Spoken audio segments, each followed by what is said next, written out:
New job training 101. There is none. Oh my gosh.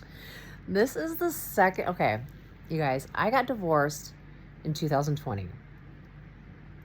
It's 2025.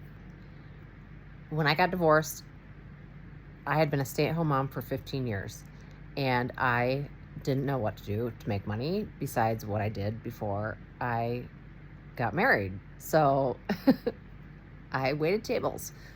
Totally fine. Loved it. Still love it, actually. I just like talking to people, moving all the time, always having something to do.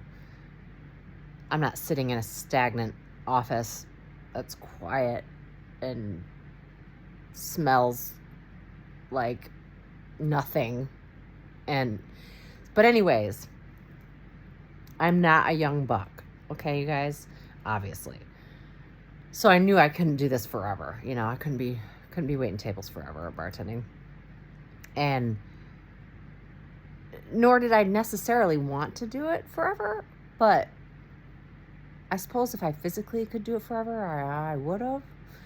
But anyways, so I went back to school. I got my marketing degree. I'm back in school again to get my digital marketing master's degree. And in the meantime, I switched jobs. I got a job at a radio station, a local radio station. I have relatives that have worked at radio. Totally supposed to be super fun, which it was. Great people. I loved the people I worked with. But what I'm here to talk about is when you get a job, and okay, when I've gotten a job at a restaurant,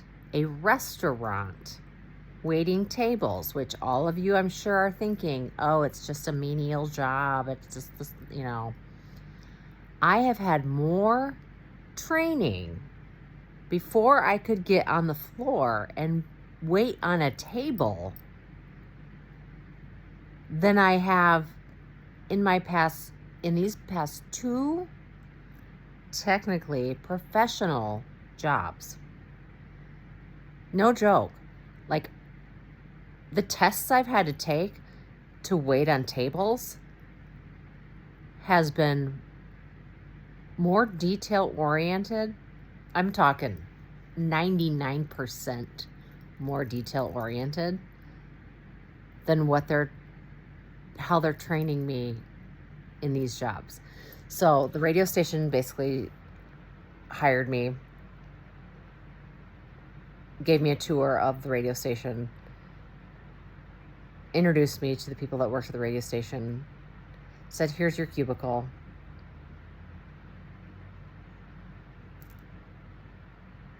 That was it. I literally sat in my cubicle for I was going to say like a half an hour, but no, now that I think about it, because this was a couple years ago, I'm pretty sure I sat in my cubicle for like a week, just kind of staring around, looking at my computer like, what the hell am I supposed to be doing? I have no idea. I mean, waiting on tables is a sales job. I was a liquor rep before that. I was a liquor rep for a year before my radio station job, which was much easier because I traveled all the time. I was told what to do. I didn't have necessarily training, but like I had one-on-one with the boss, and he kind of led me through everything. So it was much easier. And all my leads were basically given to me because, but didn't mean that I didn't have to sell to them, but I just knew where to go. Anyways, radio station, nada, nothing. Then I get to this new job, kitchen and bath, and I'm not going to say where it is or what it's called. But anyways, it's kitchen and bath sales. I think this is going to be fun. I really do think it's going to be fun. I think it's going to be interesting. I think that designing and helping people design their kitchen and baths sounds amazing. I mean, I love a new kitchen and bath, so I'm a girl. Come on now. I mean, what's the most important room in your house? The kitchen and the bathroom. Hello. because your bedroom, I mean, it's got a bed in it. All you have to do is sleep in it. So to me, of course, if I had all the money in the world, every room would be the most important. But if you have to think about it, what's your most important in a home? The kitchen and the bathroom. So I get to my new job. I'm a long talker. I'm sorry, long-winded, I guess, which is great. It's great when you're in sales. They got nothing. They have no training manual. They're walking me around.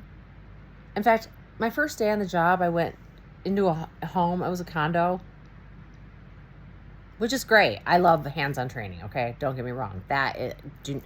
Give me a book and I'll be like, hands-on training is great, but that's when you know the terminology, the verbiage.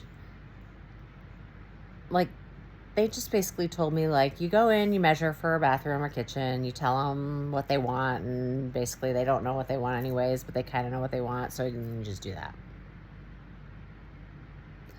But on top of that, they're like, well, this is, well, see, normally I can't even tell you because I don't even know what the words mean. Let's see. I actually, no joke, I printed out verbiage for kitchen and bath because I'm like, So let's just I'll give you one of my words. A toe kick. Does anybody know what a toe kick is? It's a recessed space at the bottom of the base of the cabinets, allowing the foot clearance when standing close to the counter. Okay? There you go. Now you know. But literally, like, it would be words like that. Like, I'd be like, what is that? Like, and then you just keep talking. So and of course I would ask, I'd be like, I'm sorry, I don't know what that is. Or I'm sorry, can you explain that again? But in my professional opinion, and I am not the most professional, but I feel like I might know some things. When you hire somebody, be prepared to train them, because that shows a lot about your company. If you're not prepared, if you don't have a specific person to train, or you don't have a certain something that, I mean, let's say you're going into a restaurant and you've never been a waitress or a bartender, and the waitress or the server starts just yelling out like, 86 French fries. I can guarantee you nobody that's worked in a restaurant knows what the hell 86 means. But it means we don't have any. Or can you run that for me? What is run? Run. You want me to go running? I'm going to run something? Like, okay, maybe you could figure that one out. Like, you're going to run some food. You're going to take some food to a table. I mean, it's not rocket science, let me tell you. But there's certain terminology that you just don't know about unless you worked in the industry. And it's going to take a lot longer for you to train somebody if you don't sit them down and teach them the verbiage and the terminology first, which could maybe take 1-2 days. Just have to be like, hey, study this, and then have them go out in the field with you and do stuff.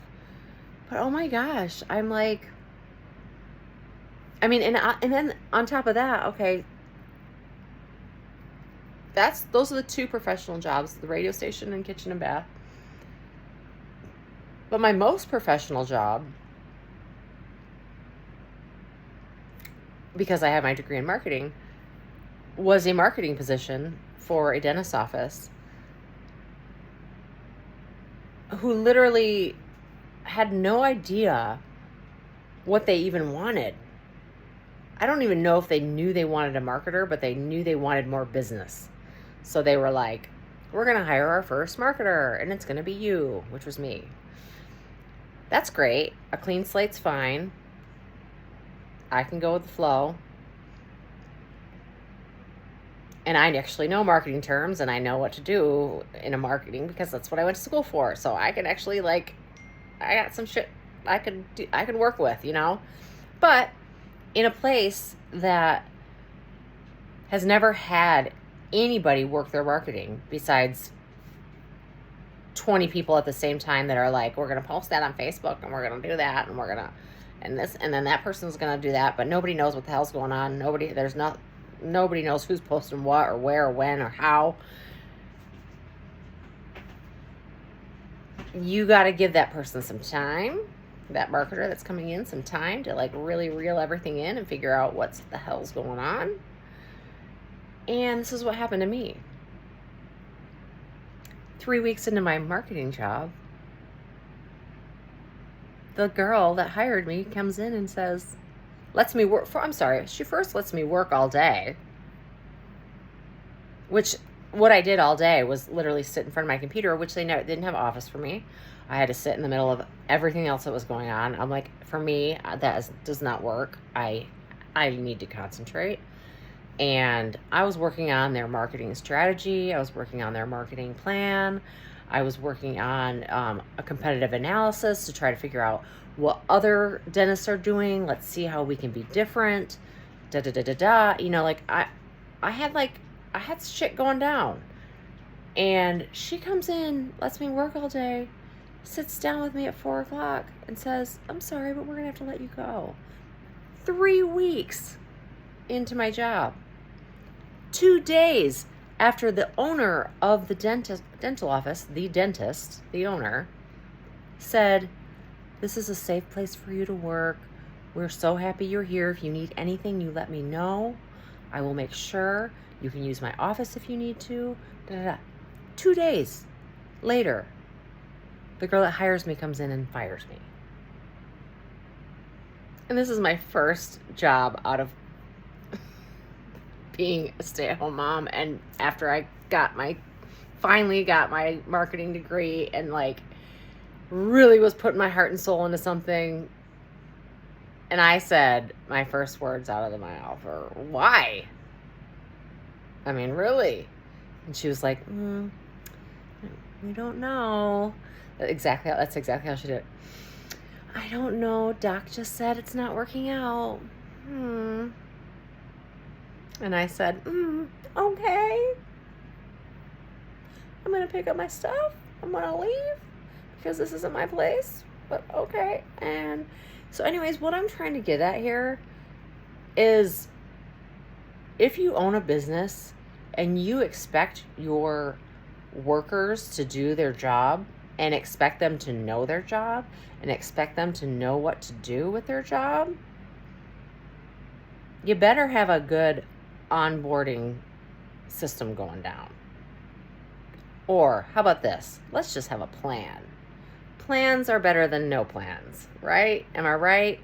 And I am not the most organized, and I am not the smartest person, obviously, out there. And look at my house, and it's chaotic. I have 3 kids, and they're 11, 14, and 17. But I at least know how to, make a list. This is where we're going to start. We're going to do the laundry, and then we're going to have dinner, and then we're going to fold the laundry, and then this is how, and then we're going to take so-and-so to soccer, and we're going to take so-and-so to this, and this is what we do every day. And we've been doing this every day since they were born. Guess what? The jobs that I went and worked at have been doing that shit for freaking 20 years. So they know how to do it. Make a list. Just start. Start there. Just start with a list. Get a notepad, piece of paper, and a pencil. And just, when I come to work, this is what I do. When I get leads, this is what I do with them. When I go to a job site, this is how I do it. I'm sorry, you've never worked in kitchen and bath, so you might not understand these words that I'm using. So I'm going to tell you while I'm explaining it what they mean. So when you say backsplash, which I actually do know what a backsplash is, okay? But when you say, let me think of a term that they threw out at me that I was like, I can't think of it right now off the top of my head. It's been a long day. But, or like even in radio, like when I worked in radio, it was like, there were still terms when I left 2 years later that I was like, I'd sit in meetings and be like, I don't really know what you guys are talking about. And how come we don't all know this? So that's just my jab, jab, jibber, jabber for you today. And if you're a business owner, like I said, please just at least have, if you're going to have somebody new come in, have a plan for them. Don't just have them come in and be like, oh, we're just going to wing it. And then expect them, especially if you're in sales, expect them to suddenly bring in a ton of new clients, because that just doesn't work. Just my opinion.